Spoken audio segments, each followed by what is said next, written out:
The following is an original production of AZPM News. Support comes from Banner Health, a nonprofit healthcare system with an integrative health plan committed to giving back to Arizona. Last year, Banner reinvested $1.1 billion into the Arizona community. Learn more at bannerhealth.com. Running to the finish line for the state's primary election, how the political winds have changed for Arizona candidates looking to advance in the general election midterms in November. What's at stake and what to watch out for? It's all on the press room, starting now.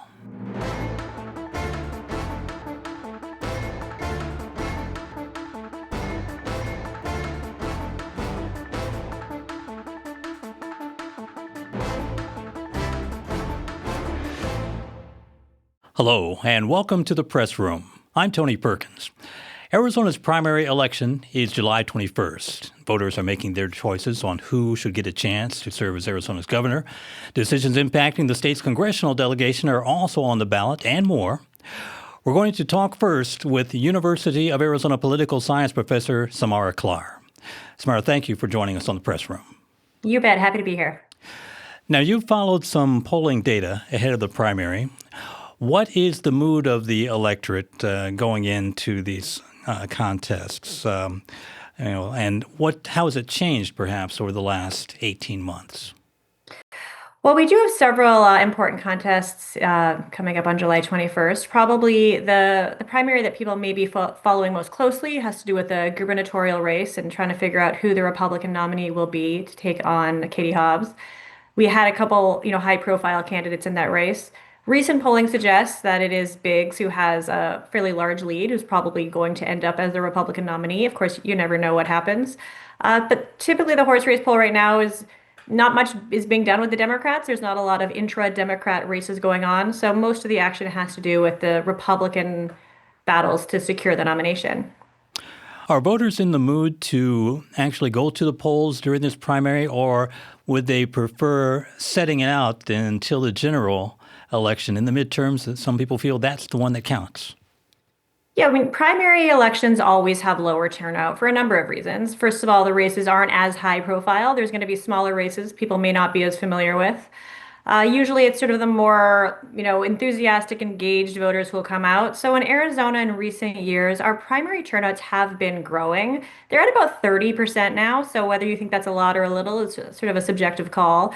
But about a third of voters will typically participate. Obviously, Arizona also, in the summer, people may be away. They may not be as engaged as they would be during the regular campaign season. But I would expect to see about a third turnout, which is pretty typical and consistent in Arizona. And speaking about turnout, the Republicans in this primary in Arizona have a lot bigger decisions to make than the Democrats do. Right. At least that appears to be the case on paper. Is the polling data pretty much show that they're the ones who are the most engaged, the most interested in making the choice? Well, Arizona does have more Republican voters than Democrats, and what we've seen leading up to the primaries is a Republican registration is growing at a faster rate than Democrats. So Republicans at this point have a little more of an edge in terms of their numerical plurality here in the state. Arizona is an interesting state, for a number of reasons, but one is that we are almost perfectly evenly divided among Republicans, Democrats, and independents.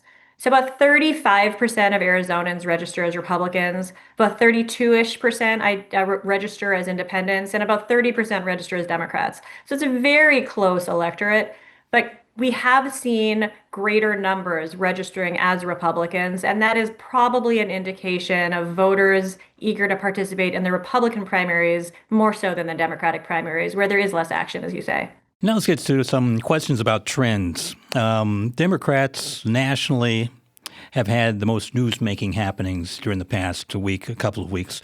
The Graham Plattner story, the Maine Senate candidate who dropped out amid sexual assault allegations. I want to ask you, how do voters seem to respond to scandal these days? Well, I've done a little bit of research myself on how voters respond, not only to scandal, but particularly to sexual assault allegations. Now, what you find might not be that surprising, which is that voters are much more concerned about scandal when it occurs in the other party than it does in their own party. But that's not what we've seen this week with Graham Plattner being called to step down most prominently by members of his own party. Obviously, Americans are somewhat used to scandal in their political scenes. Sexual assault allegations are not new in American politics. It's something that we are dealing with a lot with our candidates. The Democrats, I think, are trying to set an example in some ways by saying that this is not something they'll tolerate with their own party. And Graham Plattner, as you say, will not be the nominee in the Senate race in Maine. It's not great for the Democrats, obviously. This is not what they want going into a primary season. But I think by trying to, get Graham Plattner out and make a strong statement, they're going to control some of the damage. Now, here's another story that's happened in the last few weeks, couple of months. Candidates backed by the Democratic Socialists of America won elections in New York City and, more significantly, in Colorado. The question is this a legitimate political trend? Everyone's asking this. Is this similar to the Tea Party, for example, in 2007? And is there any kind of impact on this in Arizona? Well, it's impossible to, predict how these things will play out in the future, but this has certainly been a big attention-grabbing, headline-grabbing trend within the Democratic Party. And we do see polling showing pretty big support for the DSA among Democrats. Although the most recent polling does indicate the support is highest among white Democrats, among young Democrats, and particularly among higher income Democrats. So this seems to be sort of a movement among higher educated, college educated young voters. That's obviously a group within the electorate that is important, that plays a role. It hasn't necessarily, the popularity hasn't necessarily spread as much throughout the entire Democratic Party, but I think it is definitely a trend to watch, certainly in places like Colorado, where the victories are a little more surprising than you might say in, New York City. And then do national trends generally find their way into Arizona? For example, again, I mentioned the Tea Party case in 2007. Your previous research probably has looked at other trends dating further back. Are the trends like that going to show up in Arizona between now and the general election? Well, there's a few things about Arizona that I think do make it a little bit unique relative to the rest of the country. And that's primarily based on the fact that we do have a very politically diverse electorate. This is not a state where either party can really campaign only to its base and expect to win. To win in Arizona, you have to win independents, and you often have to win at least some crossover voters from the other party. So if you look at the Democrats who have won in Arizona recently, people like Katie Hobbs, Mark Kelly, Ruben Gallego, these are Democratic candidates who have made pretty explicit appeals to the middle, to the center. You cannot win as a Democrat in Arizona without appealing to centrists, independents, moderates, and I think the same is true for Republicans. There just simply aren't enough voters tied to each party to really move that far to either side. Now, that is a little bit unique to Arizona. You have other states where one party may have an overwhelming majority of voters, and there they can afford to be a little more committed to I don't want to say the extreme side, but more to the left or to the right side of their party. So national trends, of course, will impact our state because candidates are part of a national party. They want to toe the party line. They want to support their party colleagues and their party leaders. But Arizona is a little more of a blended state. We have more political diversity, and the candidates who win are the candidates who pay attention to that. Now, Arizona is also a swing state, but the unique characteristics of Arizona make it different from the other swing states, say like North Carolina, for example. Tell me a little bit about how that Arizona's, electorate does make a little bit of a difference, based on the number of independent voters, for example. Yeah, absolutely. Arizona has become a really important swing state, and I think any Arizonan feels that during election season. Phoenix receives more political ads during campaigns than most cities in America. The amount of campaigning that goes on in Arizona relative to 20 years ago, even 10 years ago, feels like an exponential increase, and it is when you look at the amount of money being spent in the state. That has to do with the fact that we do have this closely divided electorate. There's a lot of voters that campaigns perceive to be up for grabs, not only independents, but also Democrats and Republicans who ideologically identify closer to the middle. Campaigns see them as possibly voters who may switch parties. We saw evidence of that in the most recent election, where you had voters supporting Trump and Gallego. So, Arizona voted for the Republican president for candidate, voted for Democratic Senate candidates. So we do see these real split ticket ballots in Arizona, more so than you might find in other states. And that makes it a very appealing state for campaigning. And it's why probably a lot of Arizona voters are pretty fed up by the end of the campaign season with all the flyers and the phone calls. But absolutely, Arizona is an important swing state and a distinct one. All right. And one last question and get to the numbers specifically. A Gallup poll found that 45% of Americans consider themselves independent. In Arizona, according to the Arizona Secretary of State, registered voters who don't favor either party is 34%. Republicans are at 35, Democrats at 28. How closely should we follow that statistic regarding independent voters between the primary and the general? Well, usually what we find as the general approaches is that the percentage of independents does occasionally drop as parties successfully mobilize voters back into the party fold, but not necessarily in Arizona. Arizonans are pretty proud independents. One thing that does facilitate our high percentage is that independents can participate in primaries. If you are an independent, you can vote in the primary on July 21st. You just have to declare which party's primary you will be voting in. So that does allow for a higher percentage of Arizonans to register as an independent. But this is an incredibly important group in Arizona because with only 35% Republicans or only 28% Democrats, neither party can afford to win without the independents. And the independents do make a big difference here in Arizona.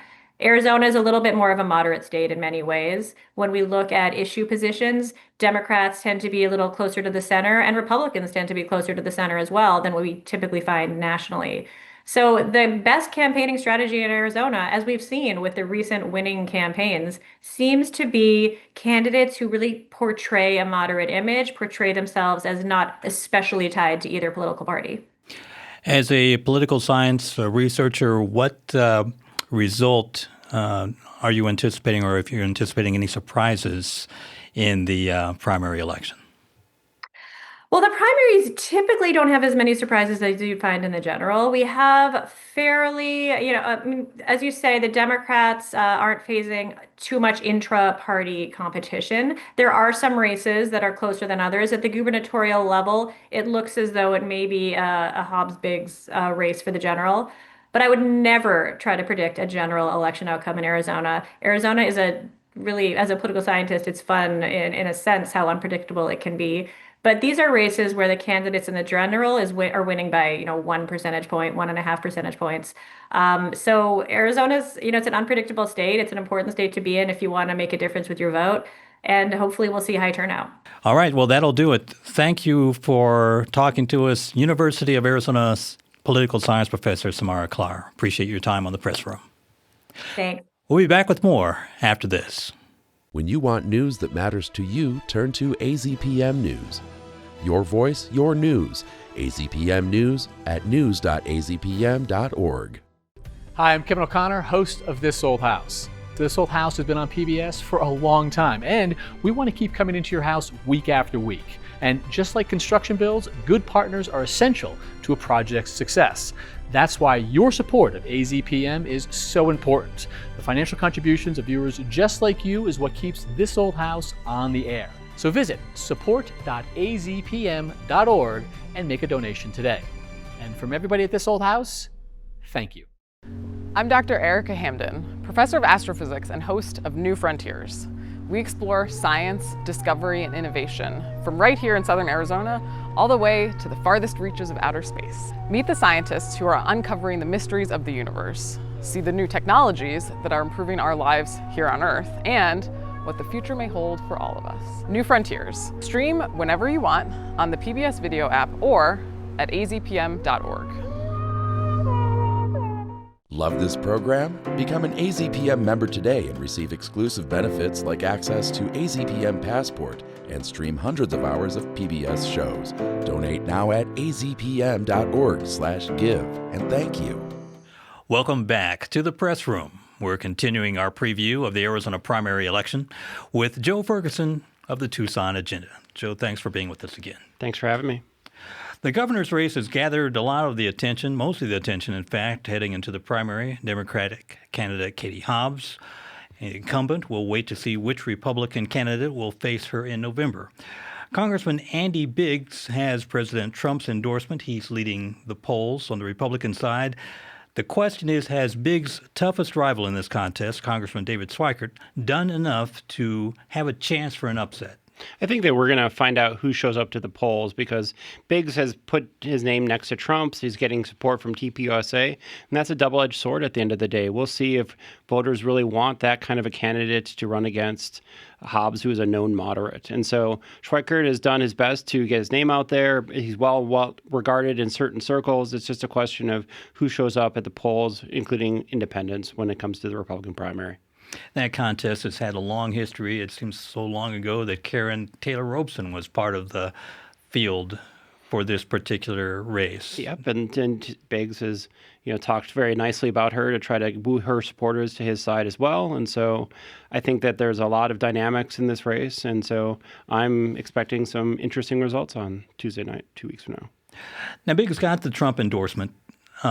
Does that still carry the same positive weight as it did at the beginning of the year? Well, the president has absolutely record low numbers when it comes to his polling, and there are crisis after crisis coming out of D.C. every week. So it'll be interesting to see how people who are struggling to pay for groceries and other rising costs really see, the Trump endorsement in terms of Arizona's next governor. The two front runners have name recognition. Both of them are U.S. congressmen. But what about the issues? Affordability, immigration, has a lot been talked about there? I think they have, but I think that I was at an event for Biggs, a Latino for Biggs event down in Green Valley a couple weeks back, and Biggs kind of dismissed the affordability issue when he was talking to that crowd, saying that it was a Democratic word at the end of the day, and then he brought out the head of the Border Patrol Union to talk about how safe the border is now, but that message was still that we have to continue to build the wall, continue to deport people, that, we have to have the same song and dance that we heard back in 2020 at the end of the day in 2024. So I don't know if people are going to, continue to embrace that message the longer they keep repeating it. All that being said, with the governor's race on the Republican side, why has Andy Biggs become the front runner and continued to have his lead in the polls? I think he's got a lot of tremendous support from TPUSA, who's helping to fundraise and knock on doors. And that group, really does open up a large phalanx of volunteers that are going to help him to win in 2 weeks. And the last word on that, we say over and over again that a lot of time is going to pass between the time that we speak and the time that they cast their ballots. That time is now. Has a lot changed in the governor's race? Not really. I think that they both have had the same messaging for the last 6 months that we saw when they announced their races. And so I don't think that's changed anything. I think just the circumstances that the voters are dealing with has. All right. Over to Arizona Secretary of State. Incumbent Adrian Fontes is running unopposed on the Democratic side. There are contests for the Republicans and also in the Green Party. The Secretary of State runs the election process, and the contrast between Republicans Gina Swoboda and Alexander Kolodin is interesting because Arizona's politics and elections are interesting. I agree. And I think that Gina Swoboda is a well-known name in Republican circles, but she's also being, named as a almost Democratic light candidate and being compared to agreeing with certain priorities that Democrats are doing. And so that labeling has, kind of divided the Kolodin versus Swoboda team. Swoboda is, a moderate who talks to the press and has some ideas on how to reform issues, but she's not as radical as Kolodin is at the end of the day. And so I don't know if that message resonates well inside Republican circles where, there's still a lot of election denialism going on in every forum in every town that I've been to. Again, that's a lot of talk about stolen elections, alleged stolen elections. Is the electorate in Arizona tired of hearing about that issue? I think they are, but I can't. We'll find out in 2 weeks, I suppose. I think that, a lot of it doesn't always make sense. Talking about 2020 stolen election is something that people want to move on from and want to talk about affordability and jobs and other kinds of AI security, water security. Those are issues that are facing Arizonans right now and get lost when we start talking about stolen elections and ballot fraud. Okay. Let's talk about the Arizona Attorney General's race. Democrat Miss Chris Mays is the unopposed incumbent in that contest. But Republican Warren Peterson has said some controversial statements in the last couple of weeks, especially about DACA recipients. He said to them, get ready to get deported. Is language like that going to spell the difference between himself and his top contender? I think that they're both making hardline statements, but I think that particular one really did get a lot of attention. And I think Warren Peterson is trying to set the stage that he is the toughest, most, right-leaning Republican in the race, and he's trying to make his opponent, a former Democrat, look like, that he's still supporting some Democratic ideals, which we haven't heard him say in probably a decade since he switched parties. Yeah. Rodney Glassman is the other candidate in that contest for the Republicans. What about experience in that contest? I mean, what are we talking about? How many times Rodney Glassman has run for office and lost, or how many times that they've actually stepped into a courtroom? Both of them haven't had a lot of courtroom experience. Rodney is hiding a little bit behind his role as a JAG officer in the Air Force, which means that we don't know exactly what cases he's worked on. And he's talked about things that are akin to being a paralegal versus Peterson, who's only held a law degree for a couple of years. And, the biggest cases he tried, it was as an intern. Now, the last three races we've just talked about, the Democrat is basically waiting to see who the opponent is going to be. Whatever the outcome is among the Republicans in these contests, what is the fight going to be like when we move to November and the campaigning for the general election? I think you're going to have three high-profile Republicans who've staked out positions, try to find a way to find a unifying message as they go around town, joint press conferences, joint meetings, joint rallies, and that stuff, with a message that they can bring to the Arizona voters. And I think that could be really hard after they've all staked out different positions. And if, Gina, say, gets into the race with hypothetically Warren and Biggs, that would be an interesting ticket to really kind of define. And the contrast is going to be defined as well in each of these cases. And contrast is not necessarily what we're seeing on the primary election. Yeah, no, we're not. We're seeing a lot of different infighting going on and kind of jabs at each other. And so hopefully, after the primaries are over, we're going to see a more unified messaging. So we know what we're getting into. So there's a lot of minutia to go over right now. All right.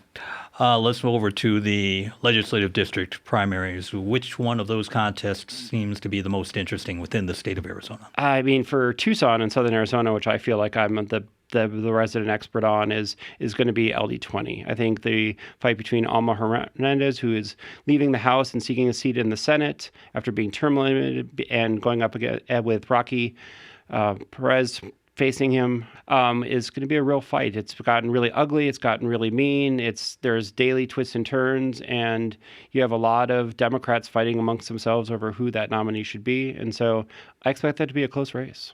Okay. We're going to talk real briefly about the attention that's being given to the different contests and the money that's being spent. We're going to see a lot more of that happening moving towards November. Is that aspect, the finances for the candidates, going to become a factor between now and the general election? I mean, I think that we're going to see a lot of groups get into this race. TPUSA has been very vocal and been very active in races, and they have deep pockets to help the candidates they want to get their message out. On the Democratic side, I think that we've heard of record fundraising for a lot of Democrats. So I think that there's a lot of money to go around, but I think they're going to choose strategically which people to endorse and not endorse. So that is going to be something interesting is, can Hobbs outraise the winner of the Republican primary? All right. Now let's again ask you a question about the primary results. If you were to pick a contest to look out for that might yield a surprising result, which would it be? I think our ledge races are going to see some surprising results. There's contested races in LD10, LD17, LD20, and LD21, and you've got a lot of new faces in those races going up against incumbents, and we'll see if the voters decide that they want something fresh at the legislature. So that's what I'll be watching. All right. Turnout is always an issue and always a story, but sort of a disappointment for leaders of both parties in the primary. Yeah, I think that people don't turn out for the primaries the way that they turn out for the general. It's just people are not necessarily used to voting in the summer. The dates change, and people are often in flux during the summer, vacationing or school or whatever that looks like, versus in November, everybody's pretty much where they normally are in November. So it's a little bit more important to vote in the November race as far as general voters are concerned. People are waiting to, pay more attention to what's happening toward November. Yeah, and I think that they vote with what's going on then, not necessarily what's going on today. They look at how their lives are and who the candidate fits their needs best. And issues will become bigger than personality, or is that always the case? Sometimes it just depends on who the personality is. There's a lot of colorful people in politics that can take up all the air in the room. So sometimes it's a little bit of both. Now, tell me about what you have on your radar looking ahead, whether it's election or outside of politics. I am looking forward to Tuesday night's decision on who Pima County's next treasurer is going to be. We've got 10 people to pick from, and it'll be an interesting discussion Tuesday night. All right. Joe Ferguson, thank you very much from the Tucson Agenda. Thank you. And that'll do it for the press room. I'm Tony Perkins for all the staff and crew. Thanks for being with us. See you next time.